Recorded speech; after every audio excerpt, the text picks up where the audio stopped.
Good morning, everybody. It's Ben Jones here from Baddorf and Bronson Coffee Roasters, streaming out of my coffee workshop. It's Monday morning. Hope you all had a good weekend. There's the rooster. If you hear that, one of the keen observers last week caught the rooster in the background. Here we have a small flock of chickens in the backyard because this is the coffee workshop after all. A little bit of coffee farm, really, I guess. Anyway, we talk a lot about grinders and how important grinding is. So very much of the way coffee turns out, if you have good coffee, I recommend baddorfcoffee.com. Go check out, get some of this nice Colombia Las Brisas, maybe some Dancing Goats blend. Lots of good options. Anyway, if you have good coffee, if you have good water, and your equipment is clean, the grind particle size is hugely important in how your coffee turns out. So, on occasion, we might, for whatever reason, grind coffee too coarse. Maybe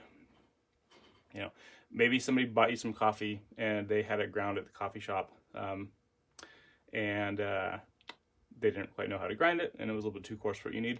Maybe you got a new grinder, you didn't know the settings very well. Maybe you were at a grocery store and ground it on their machines, and it just turned out to be a little bit more coarse than you wanted it.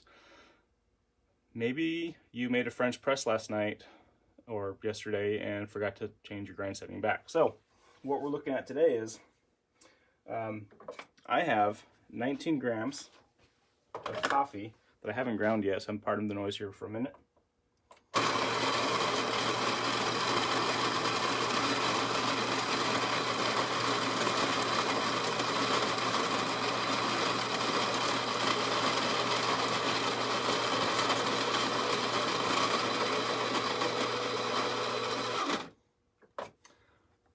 I have 19 grams of coffee ground way too coarse for my planned bee house little Melita filter dripper. So there are a few things you can do.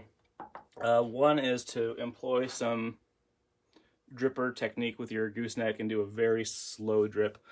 Something this coarse for a French press is going to need 4.5 minutes to steep, and I really don't want to stand there and slow drip this morning for 4 minutes to minimize the drip through on that. So what we're going to do is I'm going to take just my good old-fashioned little beaker here, take the hot water that I have. We're going to preheat our vessel because that's the best practice. If we don't preheat our chamber when we add our hot water, all that heat's going to go into heating up the vessel. All right, I'm just going to put all my coffee in here. And I'm going to add, let's put it up here so y'all can see, a nice vigorous splash. I'm going to add my 10 ounces of water, plus a little bit more, allowing for the absorption. While that's in there, I'll take a spoon, preferably not a metal spoon, just because banging metal against glass, you risk breaking. So let's give that a little paddle. This is going to need total brew time, like I said, about 4 minutes with this grind setting. So I should have started my timer. I'll start that. We'll make a small adjustment. Right, clean off my paddle, put that away. All right, timer's running. Now we're going to turn our attention. I still want to use my dripper to filter the coffee. So I'm just going to take my standard number. This is the number 2 filter here. I don't know if you can catch it. There we go. On the video, on the screen, you can see there's a crimped seam and a crimped seam. That's where they pair it together. I'm just going to fold the one, and then with the other, I'm going to fold that into. This helps that filter to sit nicely down inside of here. On a few occasions, I have seen those crimped seams explode. So folding it prevents that from happening. This dripper, it has one little hole in the bottom. You can see that there. Single hole, some reasonable, not too aggressive ridges to hold the filter off the side. I'm just going to set my filter in place, and because it is best practice, we'll give a little rinse and a preheat as well.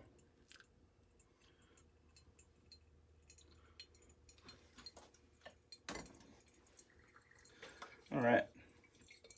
So something really fun about this is, don't expect y'all to remember, but this is the first pour over. So I switched it up. This was a few bucks at the store, and I didn't really know what I was doing. So when I got my coffee ground, I was very excited. I was going to go camping with some friends up at Lost Lake, and for any of you who've ever gone camping at Lost Lake, I think Lost Lake is the #1 name of every lake, or the most common name for lakes. They're all lost. Anyway, so we went camping at this one particular Lost Lake. I brought my dripper and some coffee, but I ground it way too coarse. So when I ended up pouring the water in here, it just flooded right through. There was absolutely no resistance from the coffee grounds. So I had this incredibly weak sauce coffee, and I didn't like that. We're coming up on 3 minutes here, and I'll continue that story in just a moment. So what we're going to do is, this is very similar to effectively a clever dripper. I have my steep grounds, and I have my filtration method. I'm just going to pour that in there. And try to get everything in there if you can. Swirl, swirl, swirl. There we go. If the grounds don't go in, that's okay. Try to get them in, but now we're getting a nice little drip through here. So when I was camping, the whole point of the trip, it was just a pretty mellow camping trip. We backpacked in a few miles. The idea was to bring all the heavy stuff you would never take backpacking. So people brought in, cast iron skillets and all that kind of fun stuff, because the goal was to sit for a whole week just at this lakeside and do nothing. So I had a lot of free time, sitting there by the lake, toss a line in, wait for the fish, and I was like, I need to figure out a way to slow down my drip through. So I whittled this whole little, with a bunch of little tiny twigs, this whole little like contraption that I could lever to press and plunge plug the hole. So I had this really awkward like stick poking up into the hole. Anyway, it was amusing. That's where I really learned the importance of grind size and how the grind size impacts the brewing of the coffee. So that's what they call it's a cheap lesson right there. All right. So we're getting a little bit of, it's starting to kind of plug up in the bottom a little bit. The fine particles are plugging.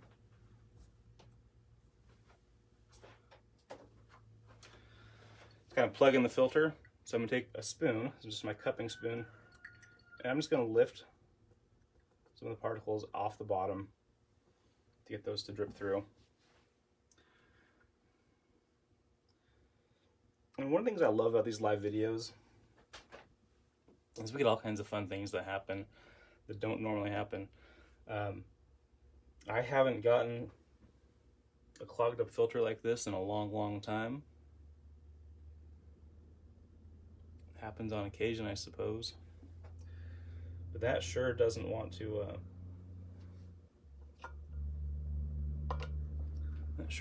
drip through much more, does it? Well,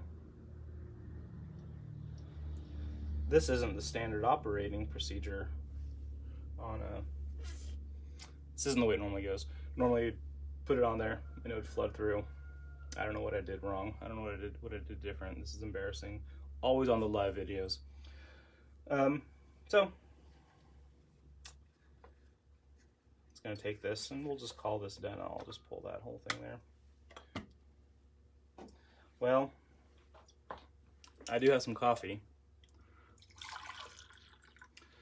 My mug isn't quite full, but it's a good start. Moral of the story today: check your grind setting. Grind right if you can. And then the one thing I didn't do, and honestly, if I was in this position where I ground too coarse and I wanted to have filtered coffee, so through a paper filter, I wouldn't have done this, aside from the fact that I was doing it for the video. All right, so what would I have done? Great question, you ask. If you've been watching these and paying attention, the right answer is grab the AeroPress. Because with the AeroPress, when we have control with the plunging and we have our filtration in place, it doesn't matter what the grind size is. I will always be able to plunge through the AeroPress and not get this kind of plug-in that happens. It is a completely shameless promotion of the AeroPress, but it's the reality. This thing is amazing. It's fantastic. It's incredibly versatile and easy to adapt to those situations. When I say that the grind size doesn't matter with the AeroPress, it makes a difference. You can always pair your grind size with your brew time. This large particle, the French press size big chunks, needs 4 minutes contact time to brew proper. So if I had that coffee, put it in the AeroPress, give it a 3.5 minute steep, and then a nice slow 30-second plunge. We hit our 4 minutes and we're happy. If the grinds were too small, maybe somebody ground my coffee for espresso. Those super tiny espresso grounds would clog up the filter in a heartbeat, and we'd be waiting for an hour to let water slowly drip through that. It'd be miserable. With the AeroPress, I can put that really fine espresso ground coffee, add my water. That very small particle needs a very brief brew time, so I give it a stir and then start the plunge right away.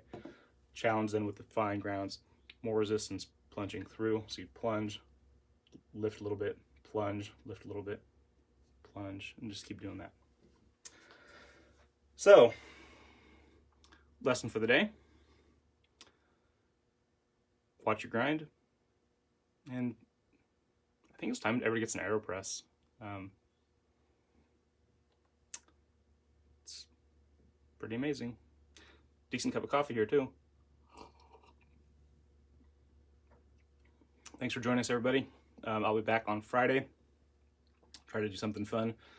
If you have anything you want to see, feel free to drop those in the comments. I would like a challenge. Yeah,